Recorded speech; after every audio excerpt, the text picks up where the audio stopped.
Es un privilegio y una bendición el poder compartir la palabra de Dios con ustedes esta mañana. También un gran desafío, ¿ya? ¿Qué le puede uno compartir a una iglesia tan maravillosa, tan creciente, floreciente, con acciones que demuestran su crecimiento cristiano?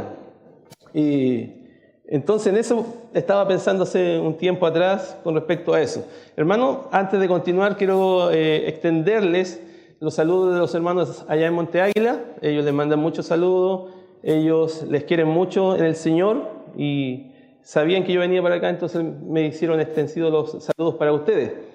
Y también para aquellos que se preguntaban, ¿quién es la persona que está en Monte Águila? Y a lo mejor ustedes me vieron por primera vez hoy acá o en estos días y me decían, mira, alguien le tiene que decir, mira, él es el que está en Monte Águila.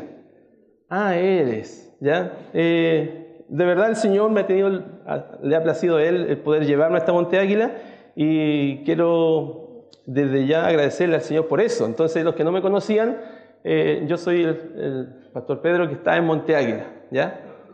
¿Ya? ¿Así todos me conocen? ¿Sí? Muy bien, ya no sé si era conocido alguno, yo conozco algunas caras de acá, otros no me conocen, entonces siempre es como, uno se siente como cuando hubo el cambio de rey en Egipto y ya la gente ya no conocía lo que había sucedido con José, ¿cierto? Y entraba otro rey y hay un desconocimiento, pero doy gracias al Señor por eso. Bien, hermano, entonces continuamos después del saludo protocolar. Hermano, estaba pensando en qué sería bueno para ustedes. Y yo decía, sí, ¿cuál sería un pasaje bien apropiado? Corintio. No, pero los hermanos allá no son niños en Cristo, ¿cierto? Ellos no están discrepando ni se toman de un lado de otro por un nombre. Ya no puede ser eso. Gálatas, no, ellos no son insensatos. Por lo que he podido ver y saber de ellos no responden a eso. Tito, no, ellos no se comportan de la manera como eran los hermanos allá en Creta, ¿ya? Esas malas bestias, glotones, ¿cierto? No es eso. Y comenzaba a pensar en cada una de las iglesias a lo largo del Nuevo Testamento, cómo se comparaba. Y hermanos, no hay una iglesia que nos dé un buen ejemplo más que la iglesia en Filipo. Y Pablo escribe una carta a esta iglesia. Y hermano, cuando pude estudiar, no sé si alguien de ustedes o ya estudiaron Filipenses, ¿han estudiado Filipenses alguna vez? ¿La carta en sí? ¿Sí? Ya, hasta ahí llegamos nomás entonces. ¿No? Ya, para los que no, voy a decirle, hermanos, que esta es una carta muy linda. Realmente Pablo escribe de una manera con mucho cariño. Por favor, vamos a Filipenses. Y un poco para la introducción del tema era eso, pensando en ustedes, en una iglesia, si yo les pudiese enviar una carta a ustedes, ¿cuáles serían mis palabras para con ustedes? Entonces, hermanos, Pablo escribe a esta iglesia, una iglesia que para él era una iglesia muy querida. Él sentía mucho la cercanía con esta iglesia por todo lo que había sucedido en cuanto al inicio de esta iglesia. Imagínense que Pablo, después de ser guiado por el Espíritu Santo, llega a este lugar en Filipo con una visión de un varón macedonio. Ya él llega a esta región en Macedonia. Filipo era una ciudad que estaba dentro de una provincia llamada Macedonia y estaba ahí en esta ciudad, una ciudad muy importante, ¿ya? Que llevaba el nombre de su fundador. Ustedes sabían que Filipo la fundó Felipe II, ya unos años anterior, y le dio su propio nombre. Y esta era una colonia romana. Entonces todos los que ahí vivían tenían la posibilidad de vivir como un romano, aunque estaban lejos de Roma, pero tenían todos los privilegios de un ciudadano romano. Era bueno vivir en Filipo. Uno tenía un prestigio. Todos los que estaban ahí tenían la vivencia de ser un romano. En ese tiempo ser romano era importante. Ya era bueno, uno no era esclavo. Entonces, vivir ahí era vivir en, no sé, en Viña del Mar. ¿Ya? O sea, llegar a Viña del Mar es como, Viña del Mar. ¿Ya? Uno no va por la vida diciendo, miren, ¿dónde vives tú? En Monte Águila. Y la gente empieza, Monte Águila. Y uno empieza como a buscar en el mapa, Monte Águila, Monte Águila, Monte Águila. 5 Sur, no da. Ahora, si ustedes van por la 5 Sur y hacen como un zoom así, ya en el mapa van a encontrar Monte Águila. Ya está ahí, muy cerca de Chillán, estamos a unos 45 minutos de Chillán. ¿Ya ven? Uno como que lo toma de referencia. ¿Chillán? Ah, sí, Chillán, allá, las longanizas y todas esas cosas. ¿Ya? Pero Viña del Mar es distinto. ¿Dónde vives tú en Viña del Mar? ¿Cierto? Todo el mundo es reconocible. Lo mismo pasaba con Filipo. ¿Ya? La gente es reconocible. Y Pablo ama esta iglesia por cómo comenzó la iglesia. Pablo comenzó fundando esta iglesia con muchos problemas. Pensando en que primeramente no había una sinagoga. Pablo acostumbraba cuando llegaba a un lugar de ir a la sinagoga porque él, como un buen fariseo, necesitaba estar en comunión y en contacto con los hermanos. Y se encuentra con una ciudad donde no hay una sinagoga. Se necesitaba por lo menos 10 judíos para establecer una sinagoga. Entonces piensen ustedes que ni siquiera habían 10 judíos ahí. La mayoría, todos gentiles, romanos en este caso. Entonces, hermanos, Pablo va a un río y se encuentra con hermanas fervientes. ¿Cuántas hermanas fervientes hay aquí? Hermanos, esta iglesia en Filipo comienza con hermanas devotas que querían buscar de Dios en oración y estaban orando constantemente para que algo se levantara. Y Pablo dice, no, pero yo recibí una visión de un varón macedonio, no de una mujer macedonia, porque la primera convertida, ¿quién es? Lidia, ella que es la vendedora de púrpura, ya que después obviamente ayuda mucho a Pablo. Y en este sentido, hermanos, está fundándose la iglesia. Luego pasa lo del carcelero y ahí se cumple la visión del varón macedonio. Él le pregunta, ¿cómo yo puedo reconocer al Señor? ¿Cómo yo puedo acceder al Señor? Cree en el Señor Jesucristo y serás salvo. Es lo único que Pablo le transmite. Y comienza ahora un desarrollo de una iglesia nueva, a la cual Pablo, hermanos, no le hace ni un comentario. Nada negativo. Hermanos, si usted lee Filipenses se va a dar cuenta de que es una carta de mucho cariño, de mucho amor, una carta donde no hay llamados de atención, como lo hace con Corintios, como lo hace con los Gálatas, como lo hace en Efesios, aún con Efesios. ¿Ya? Tesalonicenses, todos tienen unas pequeñas yayas, los colosenses. Pero Efesios, yo me di cuenta, hermanos, de que todo es como, Filipenses, todo es como, sigan adelante, sigan haciendo lo que están haciendo. Entonces, para mí es súper fácil decirle a ustedes, hermanos, sigan haciendo lo que están haciendo. Lo que ustedes están haciendo está muy bien. Ese es como traspasar el pensamiento de Pablo para con ustedes. Hermanos, pero me di cuenta de que Pablo, como no les llamaba la atención en nada, algo Pablo tenía que decirles.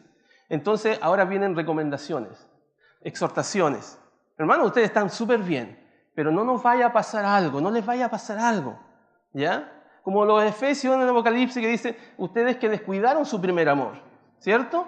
Entonces, cuidado, las exhortaciones son muy importantes.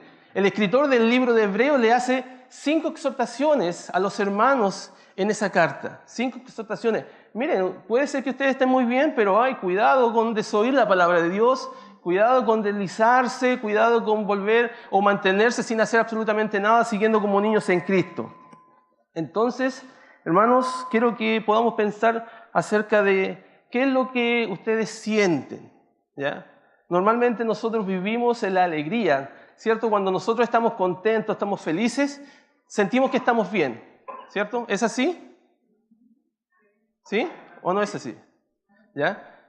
Pueden mover la cabeza si quieren, ¿ya? Pueden decir un amén si prefieren decir como ustedes quieren, pero para saber que están ahí, ¿ya? Hermanos, yo cuando me siento contento, me siento gozoso, es como que estoy bien en la vida, ¿ya? Y por lo tanto, cuando a la inversa, cuando paso por momentos difíciles, digo, chuta, qué difícil es la vida. Y entonces el estado de ánimo te va condicionando. Pero para Pablo no era así. Y la escritura que Pablo le hace a esta iglesia tiene ese sentir. Hermanos, el gozo es importante. Sigan teniendo gozo a pesar de la dificultad. Hermanos, cuando Pablo escribe esta carta, está escribiendo desde la cárcel, una circunstancia súper difícil. Él escribe no solamente esta carta desde este lugar, escribe también otras cartas como Filemón. Entonces, hermanos, Pablo le está diciendo una recomendación. Hermanos, dice, versículo 1, Pablo y Timoteo, siervos de Jesucristo, a todos los santos en Cristo Jesús. Y esa es como la primera cláusula. Una carta para hermanos. No es una carta para gentiles ya desconocidos, es para los que ya han recibido a Cristo. Para los que ya tienen al Señor en su corazón, le estoy escribiendo con mucha cercanía. Pero cuidado con que algo te robe el gozo. Cuidado con que algo no te saque del centro que es Cristo. Porque para Pablo, Cristo, la figura de Cristo es súper importante. Hermanos, no sé si es para ustedes así. El pastor Fernando tira la imagen de Pedro en la mañana y ya. Entonces dije yo, no, tengo que cambiar, así que vamos a hablar de Pablo mejor. No voy a hablar de Pedro. Pero Pedro pasó por circunstancias como esa, donde centrado en sí mismo, su estado de ánimo cambió y eso es lo que al final destruyó un poco a Pedro. Pero si nosotros pensamos, para un cristiano es súper importante no perder el gozo. Y esta carta simboliza eso. Aunque el tema, que es muy repetitivo en la carta acerca del gozo, no es el tema central de la carta. El tema central de la carta es la imagen, la persona del Señor Jesucristo. Entonces, nosotros podemos mantener el gozo cuando estamos en Cristo. No hay otra manera de vivir la vida, no había otra forma de vivir la vida que no fuese esa, para Pablo. Entonces vamos a entrar en esto, vamos a tener un momento de oración y luego vamos a ver 3 cosas bien importantes. Santo Dios, gracias te damos en esta mañana por permitirme, Dios, estar en este lugar, por permitirnos, Padre, compartir la palabra con los hermanos. A través de tu Santo Espíritu queremos, Dios, ser animados, ser exhortados, ser enseñados para poder entender cuál es el propósito que tú tienes para nuestra vida. Guíanos, Señor, para que no seamos tardos para oír, sino que seamos prestos para obedecer. Y Dios Santo, te pedimos que tú sigas ahondando en nuestros espíritus, ahondando en nuestras vidas, para que podamos servirte de mejor manera. Gracias, Padre, por guiarnos y esperamos, Dios, en tu palabra encontrar la sabiduría necesaria para guiar nuestras vidas. Gracias, Señor, por todo. En nombre de Jesús. Amén. Hermanos, vamos a ver 4 cosas. Tenemos 4 capítulos. Imagínense, tenemos poco tiempo, tenemos 4 capítulos para analizar. Así que hoy vamos a hacer la carta de Filipenses. Sí o sí. No me voy de aquí hasta que terminemos Filipenses con el último versículo. Ya el pastor ya empezó como que casi a tocar el timbre. ¿Ya? Pero de verdad vamos a pasar un poco. Vamos a ir un poquito rápido, pero creo que va a ser súper importante ver cómo Pablo estructura esta carta. Tan cercana. Yo cuando leí esta carta y fui dándole detenidamente, realmente es importante esta carta para un creyente. Es como una columna vertebral. Si uno ve a través de la Biblia, Filipenses no es un libro que deberíamos desconocer. Filipenses es una carta que deberíamos ver. Hermanos, ¿le ha pasado a usted que muchas veces las circunstancias afectan su vida? ¿Sí? ¿Sí? ¿Alguien le pasó algo hoy día? Mi esposa, ella considera que yo soy muy descuidado o que siempre me pasan cosas. Eso es así, ya es una realidad. Y trato de que las circunstancias de la vida no la afecten tanto, ¿ya? Pero ¿a alguno de ustedes hoy les pasó algo desastroso? ¿No? ¿No? ¿Nada? ¿No dieron vuelta a la taza? ¿Ya? O de repente están hablando por celular en el baño y se le cae dentro de la taza. ¿Qué sucede ahí? ¿Cómo viven la vida con circunstancias adversas? O cuando vienen a la iglesia y hay un taco y no pueden avanzar. Y te cambias de fila y justo la fila que te cambia no avanza. Y ahí estás. ¿Cómo es tu sensación? ¿Afecta eso tu gozo? Porque Pablo está escribiendo desde la cárcel. Dice esposado a un guardia. Eso es lo que está viviendo Pablo y Pablo nos recomienda estar siempre gozoso. Y yo sé que ustedes conocen varios pasajes del libro Filipenses. Todo lo puedo en Cristo que me fortalece, ¿cierto? Y mi Dios pues suplirá a todo lo que nos falta. Y estamos siempre tomados como de esos versículos. Y también porque para mí el vivir es Cristo y eso lo usamos como un emblema muchas veces en situaciones. Pero ¿qué pasa cuando la cosa no está bien? Cuando las circunstancias de la vida son adversas. Cuando tu esposa está enferma, cuando tu esposo está enfermo, cuando no tienes dinero, cuando no puedes encontrar trabajo, cuando pierdes a un ser querido. ¿Qué pasa en ese momento con tu vida como creyente? Y Pablo le está diciendo, hermanos, hay circunstancias en la vida que tú no puedes manejar. Y de hecho, hermanos, creo yo que las circunstancias no las podemos manejar, de ninguna manera. Pero va a ser la actitud que tú tengas frente a las circunstancias lo que va a cambiar. Entonces, una de las cosas que yo puedo ver en el capítulo 1 es que las circunstancias para Pablo no era nada que cambiara su forma de ver la vida. Por eso él dice, porque para mí el vivir es Cristo. Él con toda propiedad dice, no importa lo que suceda, para mí el vivir es Cristo. Está mirando los problemas desde el punto de vista del Señor. No lo ve a través de los problemas. Una segunda cosa, que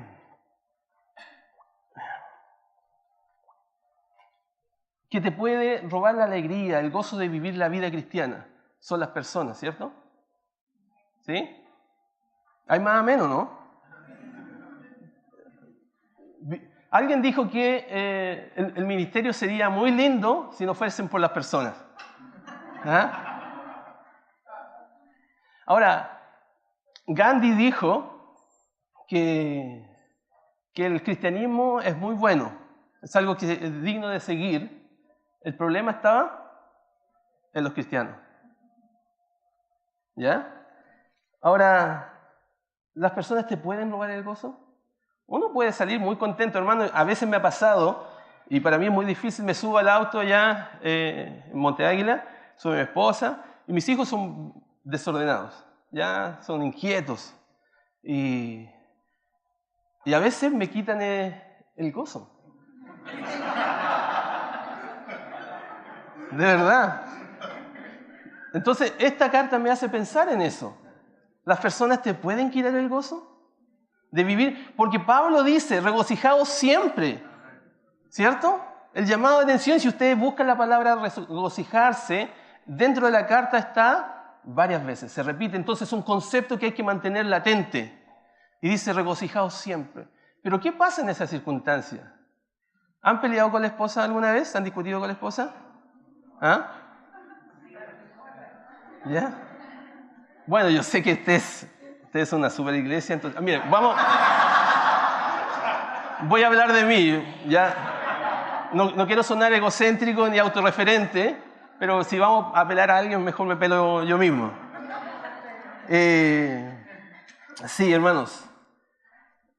Muchas veces somos afectados por las personas por lo que dicen o por lo que hacen, ¿cierto? De repente estamos contentos y alguien viene con un comentario no muy asertivo. ¿Qué hacemos con eso? Está la invitación del Señor a vivir con las personas. Hermanos, hay muchos versículos que hablan de amados los unos a los otros, ¿cierto? Orar los unos por los otros. Pero hay algunos que dicen también, cuando no nos podemos llevar tan bien, tenemos que soportarnos unos a otros. Pero no podemos perder el gozo. Las personas no te pueden robar el gozo. Es más, debes vivir la vida con estas personas amándolas. Entonces, hermanos, las circunstancias que no están directamente relacionadas con nuestras decisiones, las circunstancias llegan a la vida, ¿cierto? La gente está presente con nosotros, no podemos cambiarlo. La iglesia es como la familia, y de hecho es así, ¿cierto? A la familia uno no la elige, la tiene nomás. Yo muchas veces quise cambiar a mis hermanos, quise ser hijo único, ¿ya? Tengo 4 hijos. Yo cuando estaba pequeño alguien me dice, ¡uy, qué lindo! Me los comería, ¿cierto? Y en algún momento he pensado, ¿por qué no me los comí? De verdad, a veces la gente. Pero hay una tercera cosa que te puede robar el gozo, que te puede desenfocar en la vida del creyente y que tiene que ver con las posesiones, con las cosas materiales. ¿Cuántos de nosotros vivimos para lo material? El Señor dice que no podemos servir a 2 señores, ¿cierto? Entonces, hermanos, ¿qué pasa entonces con nuestras posesiones? Con lo que tenemos en el bolsillo, con lo que queremos alcanzar. Muchas veces cambiamos la voluntad del Señor por una estabilidad económica. Personalmente me sucedió así. Yo hace mucho tiempo atrás, cuando tenía 19 años, yo le dije al Señor, Señor, yo quiero servirte tiempo completo. Lo que tú decidas, yo lo voy a hacer. Y hermanos, con el paso del tiempo, uno muchas veces tiende a olvidar aquellas promesas. ¿Ya? El Señor no olvida, así que si vamos a hacer alguna promesa, como dice Eclesiastés, no te olvides, porque el Señor dice no se goza de los insensatos. Hermanos, el Señor siempre te recuerda. Y tiempo tras tiempo yo fui dándome cuenta de que el Señor me volvía a recordar ese compromiso. Y yo me vi en un tiempo, en un ciclo de vida, volviendo a estar en el mismo sitio para comenzar algo. Hasta que no fui capaz de decirle no al Señor y dije, ya Señor, si esto es lo que tú quieres, obviamente voy a estar dispuesto contigo. Hermanos, ¿qué pasa con los tesoros de la vida? ¿Qué pasa con la felicidad con respecto a las cosas?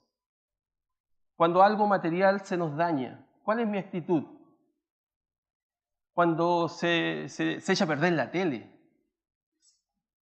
Hermano, yo me he encontrado con personas que cuando fue el terremoto, lo primero que afirmaron fue la tele.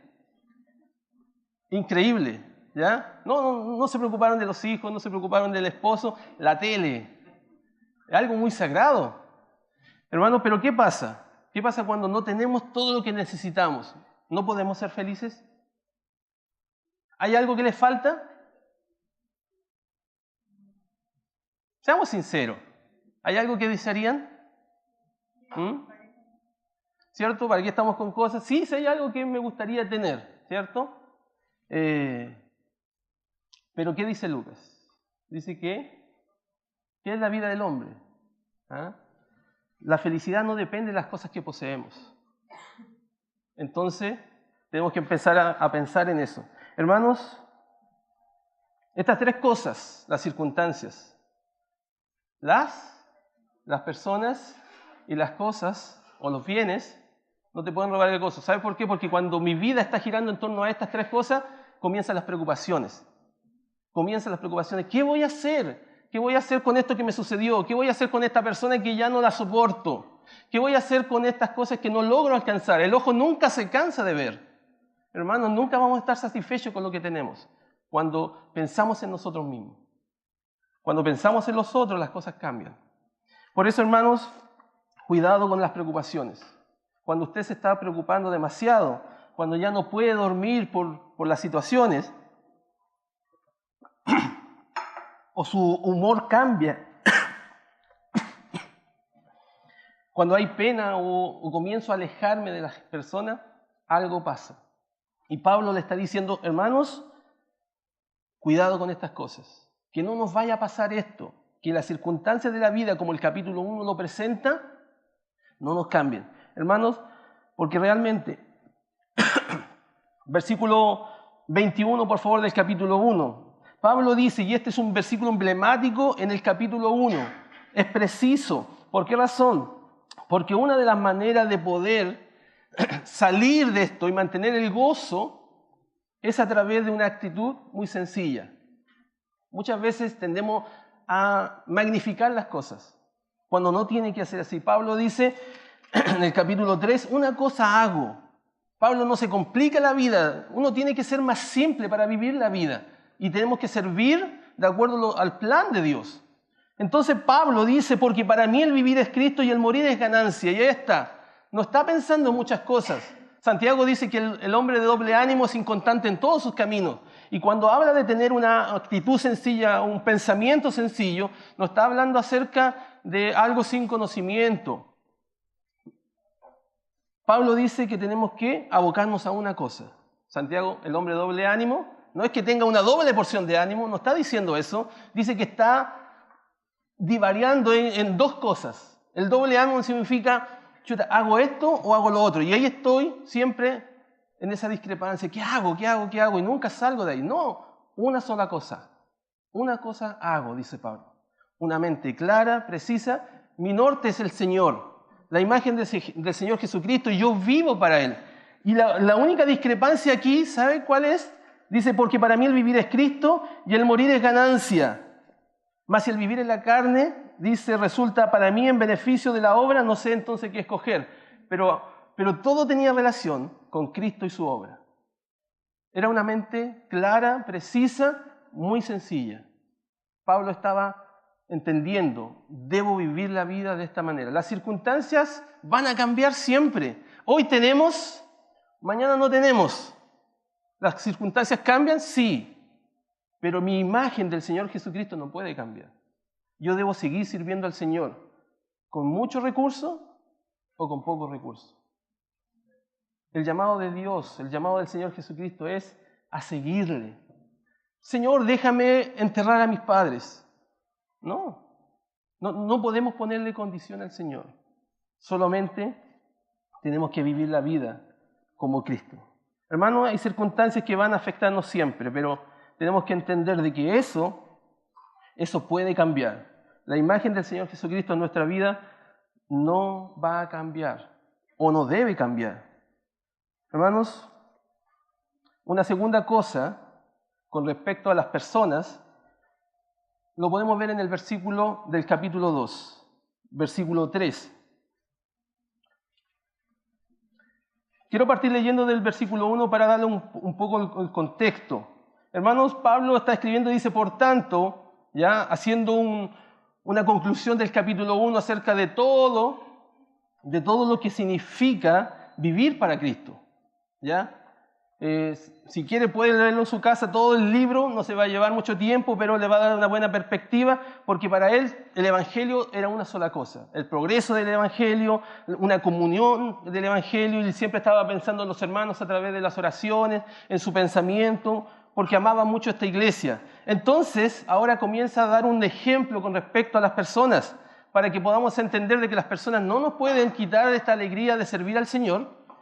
Nos pone estos casos en el capítulo 2. 4 ejemplos muy precisos. El Señor Jesucristo, Pablo, Timoteo y Epafrodito. Entonces dice, por tanto, si hay alguna consolación, y ese sí, hermanos, es una norma argumentativa donde la podemos cambiar por un ya que, y le da un mayor sentido al versículo. Si podemos cambiar ese sí por un ya que, dice, por tanto, ya que alguna consolación en Cristo, ya que tenemos la consolación en Cristo, eso es lo que quiere decir Pablo, ya que tenemos la consolación en Cristo, ya que tenemos el consuelo de amor, ya que hay comunión del Espíritu, y ya que hay afecto entrañable, y ya que hay misericordia, entonces Pablo dice, completad mi gozo, sintiendo lo mismo, teniendo un mismo amor, unánimes, teniendo una misma cosa. Y el versículo que es importante para entender este concepto de no perder la alegría a pesar de las personas, es, nada hagáis por contienda o por vanagloria, antes bien con humildad, estimando a cada uno de los demás como superiores a él mismo. Capítulo 1, ¿quién es el importante? Cristo. Número 1, Cristo, porque para mí el vivir es Cristo. Capítulo 2, ¿quién viene en segundo lugar? Las personas. Cristo en primer lugar, segundo lugar, las personas, ¿cierto? Las personas son súper importantes. Tu hermano es súper importante, es vital en la obra. Considera a tu hermano como alguien importante, como superior a ti mismo. Son los 2 mandamientos que el creyente debe vivir. Amar a Dios sobre todas las cosas y amar a tu prójimo como a ti mismo. Entonces así no te van a afectar las cosas que suceden con las personas. Cuando tú amas a tu hermano y lo consideras como algo tan valioso para ti, tu vida va a cambiar realmente. De verdad, hermanos, no hagan nada por contienda. Si va a hacer algo, hágalo con amor para los demás. Y ahí están todos los versículos, más de 50 versículos que hablan de una relación de unos por otros, de amarnos, de consolarnos, de soportarnos, de orar los unos por los otros, de reír los unos con los otros. Hermanos, muchos versículos en esa relación.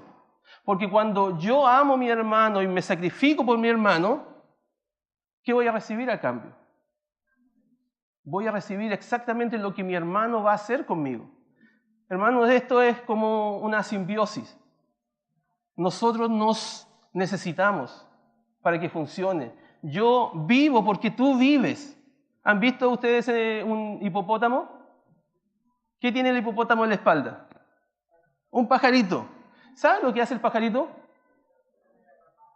Le come las garrapatas, le come todos los bichos que de alguna manera pueden afectar a ese animal. Lo mismo sucede con los tiburones. ¿Han visto que hay una anémona que están siempre muy cerca del tiburón, aún como besándole los dientes? Hermanos, esa es una simbiosis. Se necesitan unos a otros para el bienestar de cada uno. Si no estuvieran, no podría existir. No podría estar bien. Por eso ustedes tienen que vivir de esa manera. Y eso es lo que Pablo le dice a los hermanos queridos de Filipo. Hermanos, se necesitan. No hagan nada por estar luchando, sino con humildad, estímense. Y esto pasa también en la pareja. Cuando yo cumplo mi labor de esposo con mi esposa, voy a ser más beneficiado.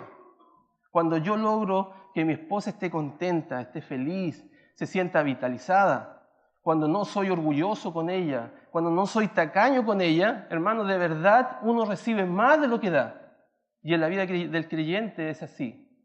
Cuando damos más para la obra, el Señor más recompensa. Cuando pensamos que no podemos ganar más, el Señor dice, no es así. Podemos invertir en aquello que podemos tener una gran ganancia. Hermanos, tenemos que ser capaces de ser sumisos a la voluntad de Dios. Tenemos que ser capaces de ser sumisos al deseo de Dios. Versículo 4, no mirando cada uno por lo suyo propio, sino cada cual también por lo de los otros. Hermanos, este es el móvil. Esta es la manera de conducirnos en la vida del cristiano. Hermanos, capítulo 3, ¿sí? A un pequeño paréntesis, no pierdan el capítulo 3, pero el gran ejemplo del Señor Jesucristo dice, hayan pues en vosotros este sentir.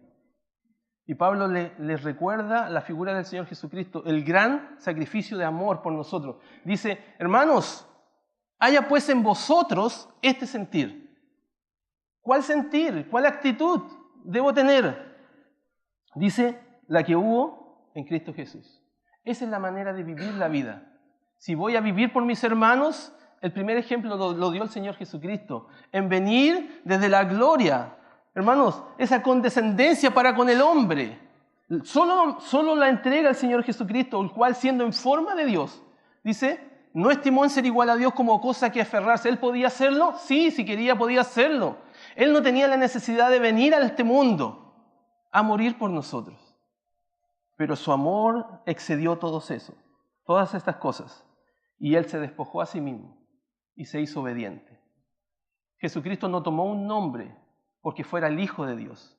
Jesucristo tomó un nombre en base a la obediencia. Hermanos, el creyente debe ser sensible, pero debe ser obediente. Hermanos, capítulo 3 nos hace entender de que lo terrenal, las cosas del mundo pasan, ¿cierto? Hermanos, hoy estoy trabajando para tener una casa. Hermanos, yo por 10 años con mi esposa estuvimos luchando para tener una casa. Gracias al Señor, 23 de diciembre del 2009 nos entregan las llaves. Ese mismo día, 24 de diciembre, nos cambiamos de casa. Hasta con el arbolito armado, ahí al camión adentro. 24 de diciembre estábamos cambiados en nuestra casa propia, después de 12 años de casado. El sueño de la casa propia. Tuvimos un año, ese año 2009, fui 2008 para 2009, viviendo en nuestra casa. ¡Qué alegría! Hermanos, y salimos al campo misionero en el 2010, 7 de enero del 2010, 27F. Un poco más de un mes, ¿cierto? Se cae mi casa. Se murió la casa, ¿ya? Pérdida total. Después de 12 años. Y dijimos, esto va a ser nuestro patrimonio para poder salir al campo misionero y tener con qué arrendar allá en las misiones. Hermano, y se cayó la casa. Y no quedamos con nada. Hermano, no servía la casa. Las cosas materiales no pueden cambiarte la imagen de lo que debes hacer. Hermanos, Pablo dice, prosigue a la meta. Como un atleta, no pierdas la mirada hacia la meta. Hermano, Pablo está diciendo, la gente común piensa en las cosas terrenales. Tú piensas en las celestiales. Miren el versículo 19, dice, el fin de los cuales será la perdición, cuyo Dios es el vientre. Esos son los que piensan en las cosas materiales y cuya gloria es su vergüenza, que solo piensan en lo terrenal. ¿En qué piensa usted? ¿En qué está continuamente pensando? ¿En lo terrenal? ¿En las cosas que no podemos asegurar? ¿Donde la polilla y el horrín corrompen? Ahí estamos nosotros depositando todas nuestras fuerzas, todas nuestras fichas. Eso es lo que para mí es el norte. Fíjense el versículo 20. Lo que debería ser la vida del creyente. Nosotros siempre mirando al cielo, siempre mirando a nuestro Salvador, siempre esperando al Señor. Colosenses dice que en Cristo nosotros tenemos esperanza de gloria.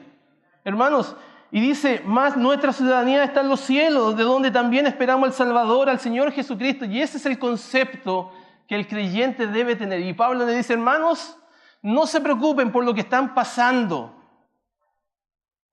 Las cosas terrenales pasarán, pero lo celestial quedará.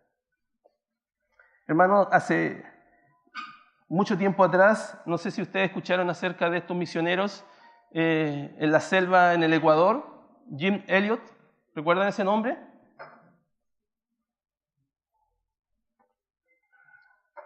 Hermanos, ellos perdieron la vida allá. Y él dice esto, no es ningún tonto aquel que da lo que no puede guardar para ganar aquello que no puede perder. No es ningún tonto aquel que da lo que no puede guardar para ganar aquello que no puede perder. No es un tonto aquel que da lo que puede desaparecer. A veces somos tacaños con la ofrenda de Dios, cuando Dios prospera nuestras vidas. Hermanos, las cosas van a ir cambiando. Entonces, por lo tanto, no piensen en lo terrenal, sino en lo espiritual. Y en el capítulo 4, hermanos, tenemos que pensar de que el Señor está guiándonos. Y Pablo le dice en el capítulo 4, hermanos, esto nos va a dar seguridad. Cuando yo tengo una mente que se ajusta al plan de Dios, que es única, una sola cosa hago. Cuando soy sumiso a la voluntad de Dios y sigo el ejemplo del Señor y también estoy prosiguiendo la meta sin sacar la vista de la meta, voy a tener seguridad en el Señor. Capítulo 4 dice, y la paz de Dios que sobrepasa todo entendimiento guardará, dice, vuestros corazones y vuestros pensamientos en Cristo Jesús. El Señor nos está dando una seguridad que Él va a cuidar de nosotros para que nosotros no tengamos problemas con las preocupaciones. El Señor dice, ¿guardará qué cosa? Dice, mi entendimiento y guardará vuestros corazones. Lo que usted piense y lo que usted sienta, Dios lo va a guardar.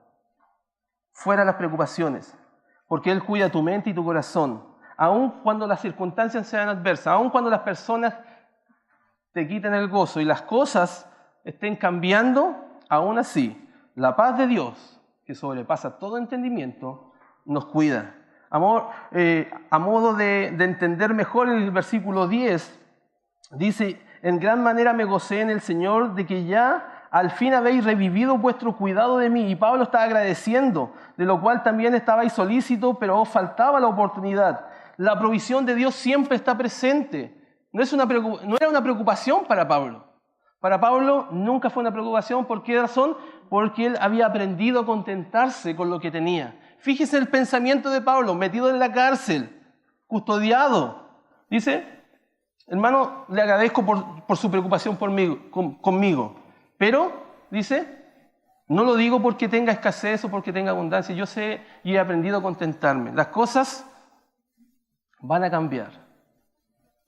pero realmente tenemos que siempre estar regocijando. El versículo 4, Pablo alienta, dice, regocijaos en el Señor, siempre otra vez os digo, regocijaos. Entonces, por lo tanto, cuando yo puedo entender esto, una actitud para con el Señor de una forma segura, yo puedo cambiar mi manera de ver las cosas. Puedo tener otra actitud con respecto a la obra de Dios. Entonces, ¿qué debo hacer? ¿Qué debo hacer con todo lo que he recibido, con estas actitudes que debo cambiar? Que muchas veces estoy fluctuando. Hermanos, esta es una carta escrita solamente para creyentes. Y si hay alguien en el medio, si alguien que está aquí, no ha recibido al Señor Jesucristo como su Señor y Salvador, y esto no se puede ajustar a tu vida, la respuesta la dio Pablo con el carcelero. Cree en el Señor Jesucristo y serás salvo tú y tu casa. Y cuando tú tengas la salvación del Señor, como hijo, podrás ser guiado a través de este servicio. Hermanos, lo primero que debo hacer para vivir una vida así es que debo saber si soy salvo. Que debo tener esa seguridad. Que entiendo de que debo estar para el servicio. Por lo tanto, la segunda cosa es reconocer mis errores. A veces nos cuesta reconocer los errores, ¿cierto? Pensamos que estamos muy bien, que viniendo a la iglesia es suficiente, llegando a la hora es suficiente, dando nuestro diezmo es suficiente. Hermanos, los fariseos hacían eso. Los fariseos oraban de pie, los fariseos daban ofrenda, los fariseos eran personas que siempre estaban en el templo. ¿Qué diferencia tenemos entonces con ellos? Muchas veces pensamos de que estamos viviendo una vida piadosa, pero no solamente nos estamos manteniendo, y como dijo el pastor Fernando, muchas veces estamos sentados viendo cómo se realizan las cosas. ¿Usted es activo en lo que está sucediendo en su iglesia o es pasivo, dejando de que los hermanos hagan todo? No, yo estoy bien aquí. Siempre se necesitan manos para trabajar. En la obra de Dios siempre hay un espacio para ti. Y el Señor va a ir moviendo todas las circunstancias, a las personas y las cosas para que tú le puedas servir. Entonces, primeramente reconociendo tus errores. ¿Nos cuesta reconocer los errores? Personalmente sí. Me cuesta reconocer mis errores. Pero no voy a avanzar o no voy a poder tener un gozo en mi vida como creyente si no reconozco mis errores. Si no recuerdo de dónde he caído y comienzo a hacer las primeras obras. Hermanos, siempre tenemos que estar autoexaminándonos para saber si estoy bien o mal. ¿Qué dice Pablo en Corintios? Dice que el que piensa estar firme, mire que no caiga. ¿Por qué dirá eso Pablo? ¿Por qué dirá eso Pablo? Porque cuando más seguro me siento, cuando creo que estoy haciendo mejor las cosas, es cuando debo autoexaminarme y darme cuenta si es que lo que estoy haciendo sirve realmente en la obra de Dios. Rinde tu mente a Cristo diariamente. Todo lo que yo sé del Señor es lo que tengo que poner en práctica. Muchas veces nos transformamos en grandes teólogos de la Biblia dentro de las iglesias. Sé muchas cosas, pero aplico pocas cosas. Muchas veces tenemos muy marcada nuestra Biblia, pero la Biblia no nos marca a nosotros. Hermanos, y de verdad, es mejor saber poco y hacer mucho que saber mucho y hacer poco. Porque realmente tenemos que rendir nuestro pensamiento, nuestra mente, para que nuestro Dios de paz, que sobrepasa todo entendimiento, guarde nuestros corazones y nuestras mentes. Y hermanos, por último, busca una oportunidad en que puedas poner tu mente a trabajar. Poner tu vida a trabajar. Hermanos, busca una oportunidad. Siempre hay puestos para trabajar. Siempre hay algo que hacer. Hay un hermano a quien exhortar, hay algún hermano a quien consolar. Siempre podemos orar. Hermanos, desde ya les pido oración. Estén orando por mí en una forma muy, muy particular, independiente. Siempre es bueno. Imagínense, no sé cuántas personas hay acá. Pero si ustedes oraran por mí, el Señor me consideraría. De verdad, es importante la oración. Es la llave que abre muchas puertas. Entonces no dejen de orar. Si ustedes dicen, no, es que yo no hago nada dentro de la iglesia, ore. Ore al Señor por aquellos siervos que están sirviendo en el campo misionero. Ore por la iglesia que el día de ayer se estableció como iglesia. Ore por los misioneros que están trabajando a lo largo del mundo. Ore por Yalil, que está allá en un terreno que es difícil. Siempre hay motivos por qué orar. Y muchas veces decimos, ¿dónde puedo encajar? Busque la oportunidad. ¿Van a venir momentos difíciles? ¿Las circunstancias van a comenzar a cambiar? Sí, les aseguro que eso va a ser así.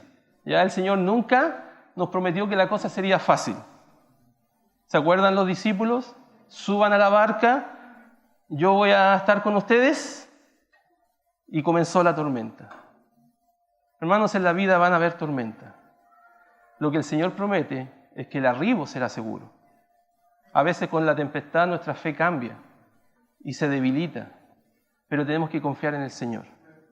Que a pesar de las dificultades de la vida, a pesar de los hermanos que tenemos y que a pesar de las cosas que están llegando a nuestra vida, que generan preocupación y temor, debemos confiar en el Señor que nos llamó. El Señor dice, regocijaos en el Señor. Siempre y otra vez os digo, regocijaos.